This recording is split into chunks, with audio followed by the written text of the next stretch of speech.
bueno, estábamos presentándote, yo creo que eres un profesional de todos conocido en la sala, y estaba centrándome en la spin-off que tenéis entre el Instituto y la Universidad Politécnica de Madrid, G20. Estáis ahora mismo en fase de intentar... Pues sí, acabamos prácticamente de arrancar. La empresa se constituyó formalmente en diciembre del año pasado.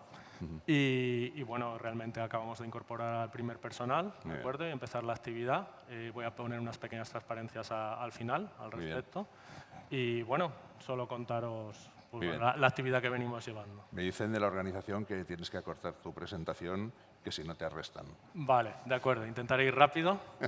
Bueno, pues muchas gracias a todos y muchas gracias por la oportunidad de presentar nuestro trabajo y nuestra actividad aquí en este foro tan interesante. La verdad es que ha sido un placer escuchar la presentación de Vanessa. Conozco muy bien el trabajo que hacen en el ICFO, en variables continuas. Y nosotros, pues, como tal, pues, bueno, no venimos del mundo del QKD, pero sí venimos del mundo de las tecnologías cuánticas y por eso estamos en este foro hoy.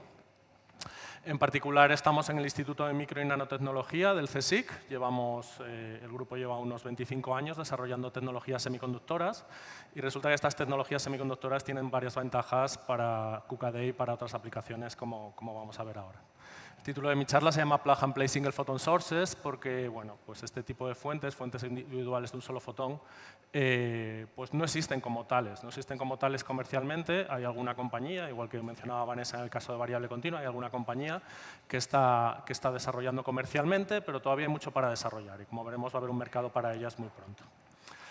Entonces, bueno, como ya Vanessa comentó esto, no necesito redundar, tenemos un problema para el caso concreto del QKD, que es que con la capacidad de los ordenadores cuánticos, pues tarde o temprano vamos a tener un botón del pánico que todos los países van a apretar porque no van a estar seguros de si sus comunicaciones y de si la información que tienen ahora mismo guardada con protocolos de variable pública, de clave pública, van a estar seguros. Pero bueno, esta amenaza que han puesto las tecnologías cuánticas 2.0 vienen también con una solución, que es el hecho de que se pueden hacer comunicaciones cuánticas seguras, que en principio son robustas ante cualquier capacidad computacional de ordenadores clásicos actuales o de ordenadores cuánticos que se desarrollen en el futuro. Y bueno, ya hemos visto cómo China está pegando un pelotazo en todo esto, fue el primer país en poner un satélite con un link cuántico y bueno, ya tiene un link terrestre de 2.000 kilómetros, etcétera, ¿no? Entonces, bueno, yo no necesito aquí contar en este foro, todos sabéis mucho mejor que yo de qué va esto, porque nosotros nos dedicamos al hardware, no a los protocolos, pero básicamente en el mundo cuántico el principio de incertidumbre nos dice que es posible cambiar información codificada en estados cuánticos que es inviolable, ¿de acuerdo? Porque, pues bueno, si un potencial atacante intenta... ¿Tenemos puntero? ¿Puntero láser tenemos? No. Bueno, si un potencial atacante intenta acceder a esa información, pues bueno, va a ser detectado, ¿de acuerdo?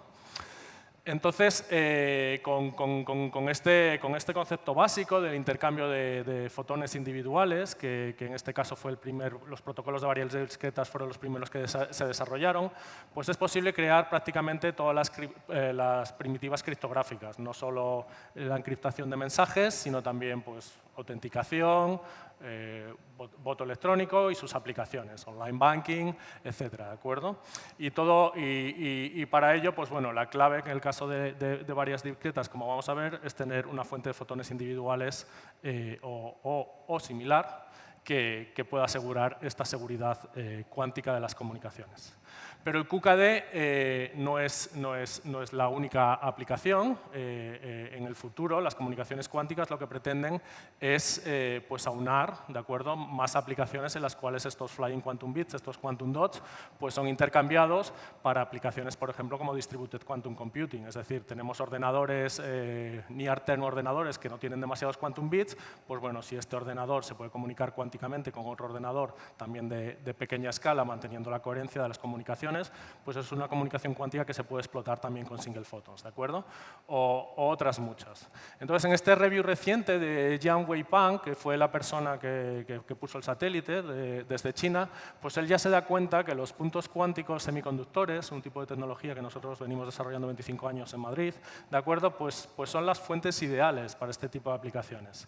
Porque potencialmente lo que necesitamos para todo esto pues es alto brillo, alta pureza y alta indistinguibilidad. Y como veremos en una tabla comparativa, pues este tipo de fuentes basadas en puntos cuánticos metidos en nanocavidades fotónicas pues son los que permiten eso. Por poner otra aplicación de single photons que no tiene nada que ver con QKD, ¿de acuerdo? Pues también es posible hacer quantum computing, ¿de acuerdo? Con fotones, ¿no? Ahora mismo existe un ordenador no universal que aplica un algoritmo que es el boson sampling, que básicamente las demostraciones que hay más eficientes, ¿de acuerdo? Esta es de 2019, pues se basa en un punto cuántico embebido en una cavidad que emite fotones individuales a tasas de megahercios, ¿de acuerdo? Y esos pues son multiplexados en este circuito, ¿de acuerdo? Activamente, de manera que, bueno, es posible calcular las probabilidades de detección en cada cosa y esto se puede codificar como un problema para demostrar quantum supremacy. Es decir, este sistema va a resolver este problema en tiempo lineal, mientras que un ordenador cuántico necesitaría tiempo exponencial. Y creo que ahora la diferencia es 7.000 años a 30 microsegundos con la última representación que hubo el año pasado. El mes pasado, perdón. Entonces, como estábamos hablando, ¿qué es importante para una fuente de fotones individuales? Brillo, pureza e indistinguibilidad. Pues estos tres conceptos, cuando empezamos en todo este mundillo, era una cosa que no entendíamos nada, ahora es muy fácil de describir. El brillo es el single photon rate que podemos utilizar, es decir, cuantos más fotones en un segundo podamos meter que sean individuales, mejor. La pureza hace precisamente mención a que estos fotones individuales tienen que ser únicos. Si nosotros, en algunos casos, cuando metemos un pulso de excitación o una excitación en el sistema, en vez de salir un solo fotón, salen varios fotones, tenemos un multifoton event y estos fotones están disponibles para un photon number splitting attack, ¿okay? Por EVA. Y el otro, para muchos protocolos, con estos dos, ya muchos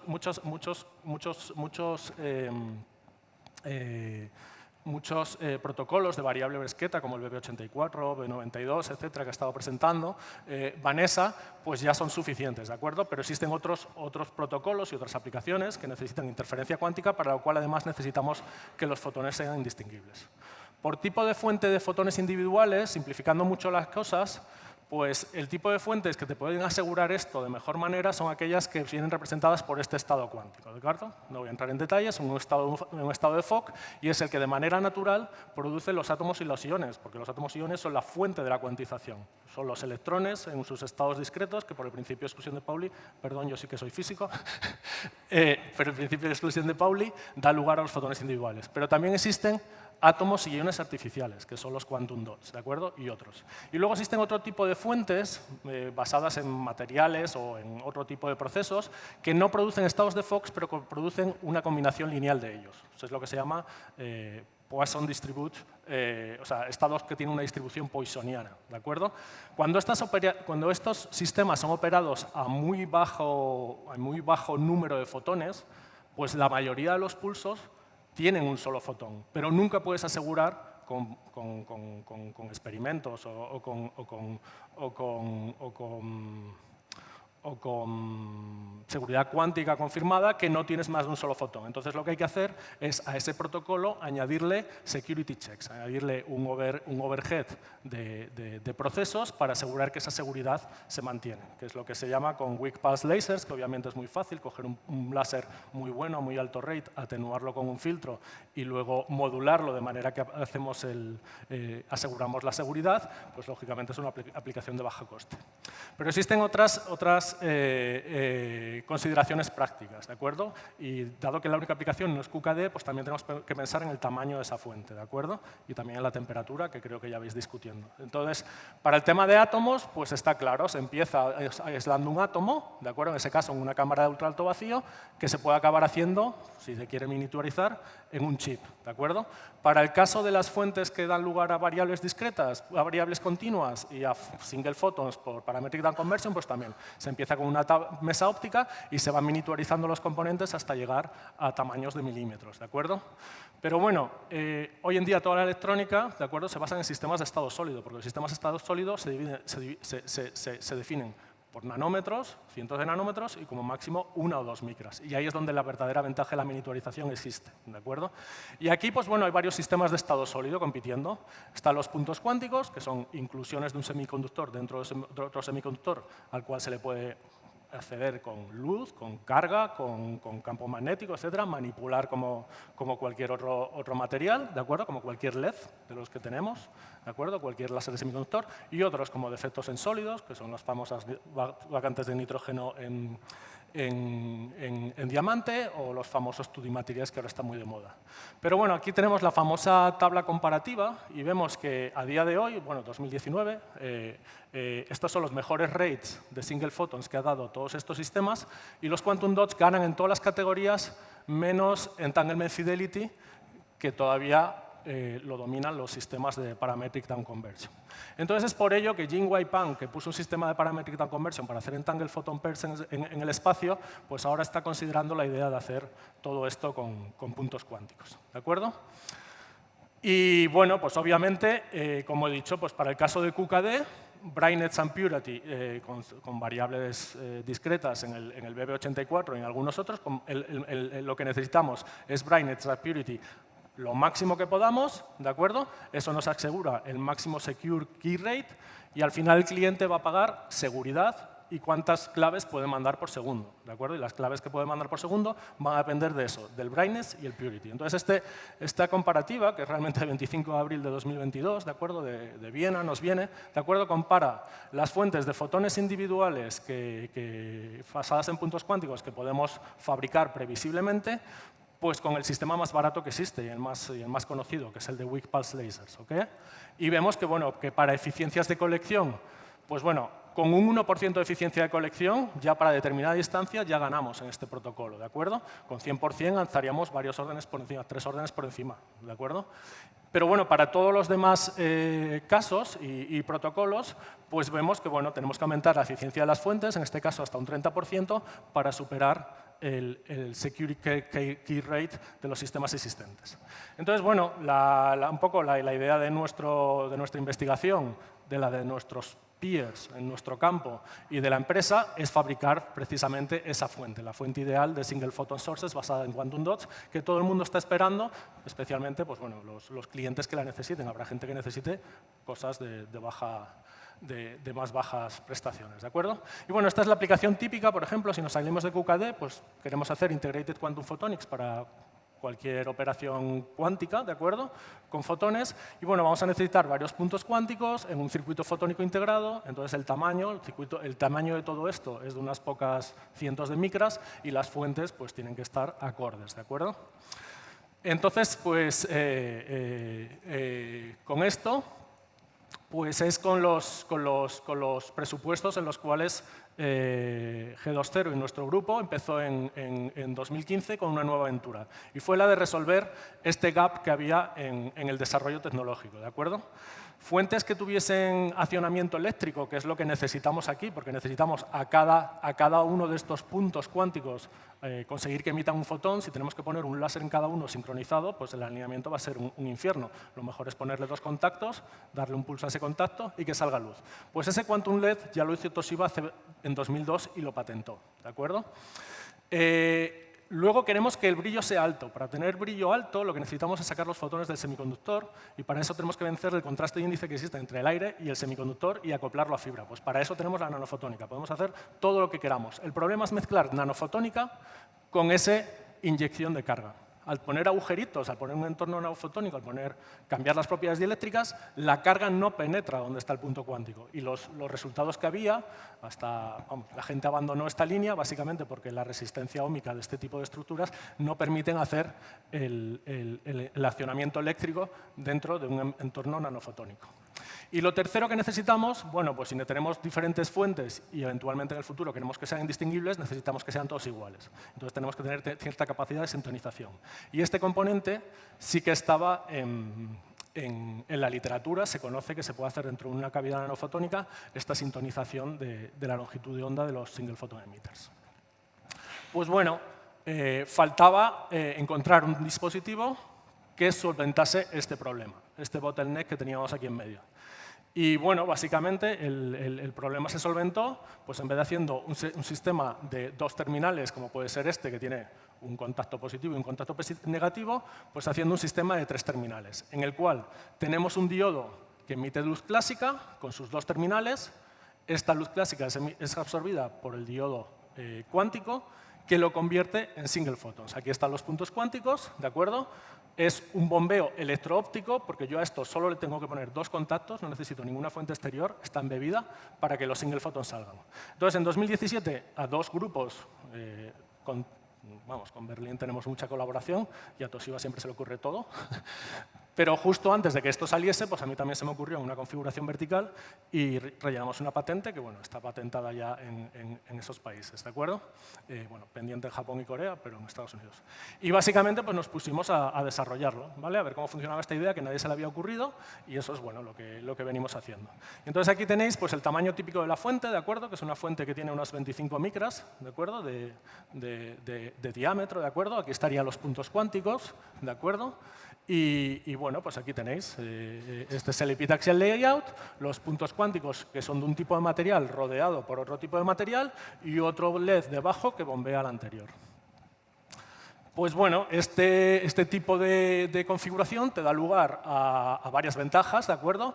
Porque primero no necesita fuentes externas, segundo es sintonizable, resuelve todo el problema del nanophotonic environment, porque el acoplamiento entre los dos ya no es carga, sino que el acoplamiento entre los dos es luz y permitiría pues, bueno, hacer circuitos fotónicos integrados o componentes discretos como el que muestro ahí, ¿de acuerdo? Desde el punto de vista de funcionamiento eléctrico, pues bueno, nadie sabía cómo esto iba a funcionar, si esto iba a emitir single photons, si se iba a calentar, etc. ¿no? Pues bueno, empezamos y este es el tema, ¿no? El tema del racionamiento eléctrico del dispositivo, pues bueno, consiste en inyectar una corriente en la parte de abajo del dispositivo, esto genera una electroluminiscencia, es absorbida arriba y aplicamos un voltaje para sintonizar la longitud de onda. Y aquí tenéis, los que sean de electrónica, de ingenieros electrónicos, enseguida van a reconocer esto como las curvas de un transistor, pero es un transistor muy malo, porque nosotros lo que no queremos es ganancia en este sistema. Lo que queremos es que haya un acoplamiento galvánico entre los dos. Esto pues, nos da también juego, porque ahora tenemos 2 maneras de controlar el rate de single photons. O bien controlamos la corriente, el rate del diodo de abajo, ¿de acuerdo? Con lo cual podemos, con la corriente que le metemos al diodo de abajo, en la curva directa, controlar el single photon rate, pero también podemos controlar el voltaje de arriba. Y en particular, pues lo podemos sintonizar aplicando un pequeño voltaje que va a mover las cargas dentro del punto cuántico o encenderlo y apagarlo, simplemente quitando todas las cargas. Y como digo, el acoplamiento entre ellos es la fotocorriente. Pues nada, construimos el dispositivo, fabricamos muchas series, hay problemas para fabricar cosas de este tamaño, pues hay problemas incluso en nuestra sala blanca, ¿de acuerdo? Y empezamos a caracterizarlo. Y lo primero que vemos es que, bueno, pues en la primera lente tenemos medio megahercio con una corriente que son 70 miliamperios por centímetro cuadrado, que en realidad son como 7,5 microamperios, debido al tamaño del dispositivo. Y a esa corriente ya estamos saturando la emisión del punto cuántico. O sea, este punto cuántico, ya por cada fotón que llega, emite un fotón. Otro problema es colectar ese fotón, porque ese fotón tiene que salir del semiconductor. Para eso necesitamos el entorno nanofotónico. Perdonad.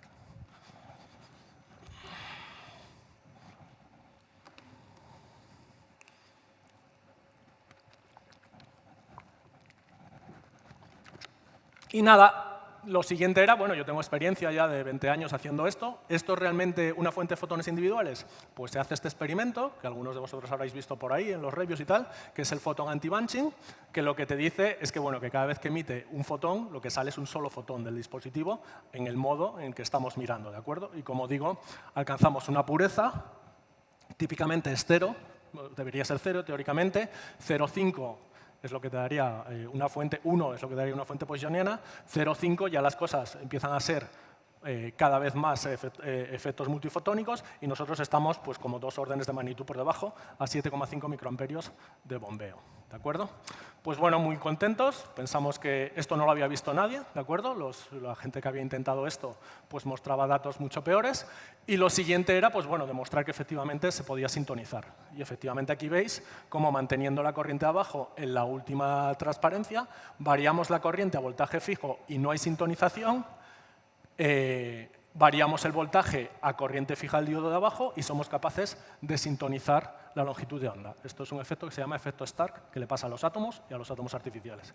Y bueno, pues ya un poquito más adelante fuimos ejecutando proyectos y lo que tenemos aquí pues es, bueno, pues mejoramos el packaging, mejoramos la tecnología, optimizamos los tamaños para determinadas aplicaciones y en esto andamos ahora, ejecutando proyectos europeos con los institutos de metrología para mejorar las prestaciones.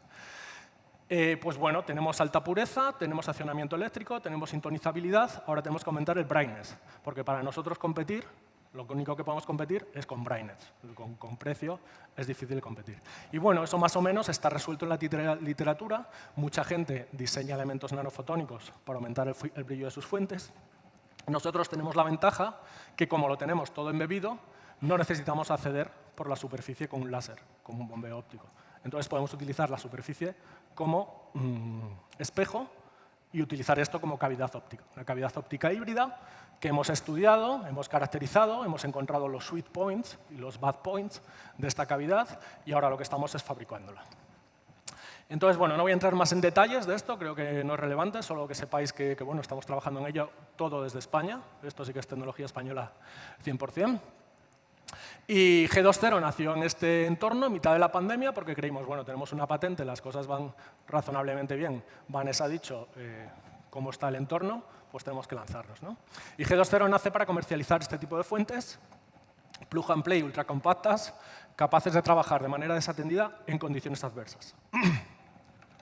¿Por qué esto es importante? Porque no tenemos fuente externa. Nosotros no necesitamos alinear componentes ópticos. Nosotros metemos una corriente y salen single photons. Si tú quieres mandar algo a un satélite, lo que no quieres es que en el lanzamiento se te mueva una lente, ¿de acuerdo?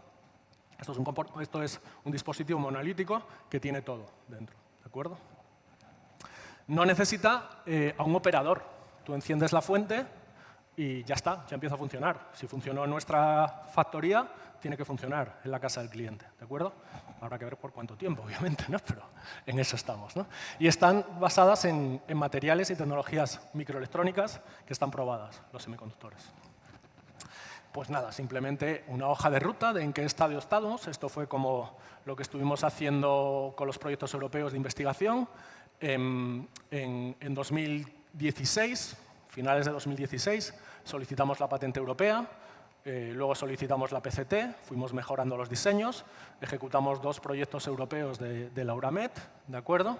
Y ahora, pues dentro de este proyecto es donde estamos desarrollando el dispositivo con toda la funcionalidad completa.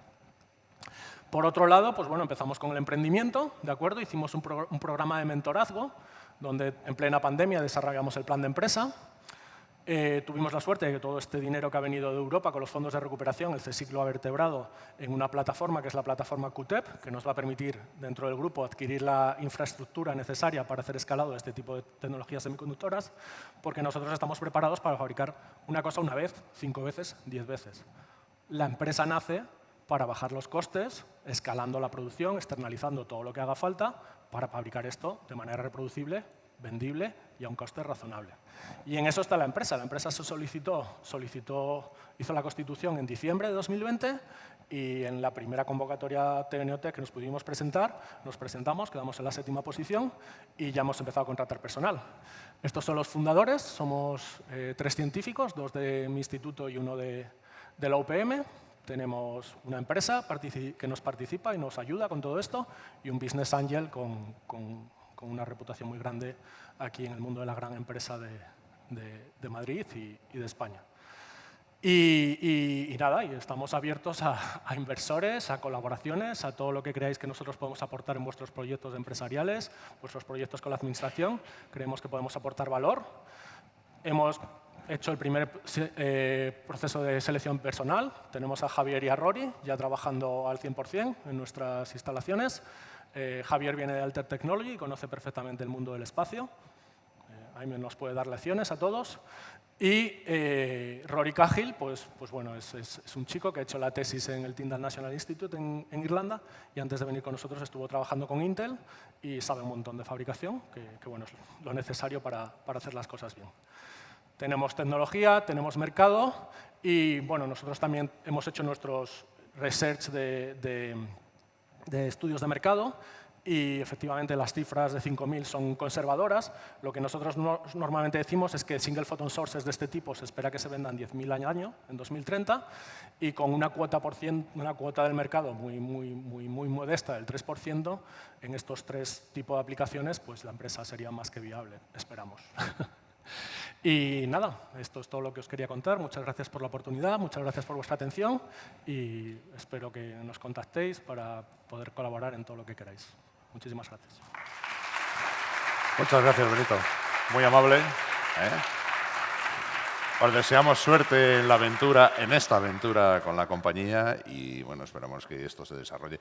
¿Tienes esperanzas en que, digamos, este ecosistema que se quiere hacer en España y también en Europa tenga continuidad? Es decir, realmente nos comamos un colín. Sí, yo creo que esto es imparable. Sí. Ya las tecnologías que finalmente van a dominar el mercado no se sabe, pero lo que está ocurriendo de poner la tecnología cuántica y la información cuántica a funcionar para el servicio del ciudadano, eso es imparable, porque más cuando IBM, Google y tal, Amazon, se meten en el pastel, pues bueno, ya sabes que ellos han visto el oro que otros querían ver y bueno, a lo mejor se han quedado fuera. Y los investigadores también.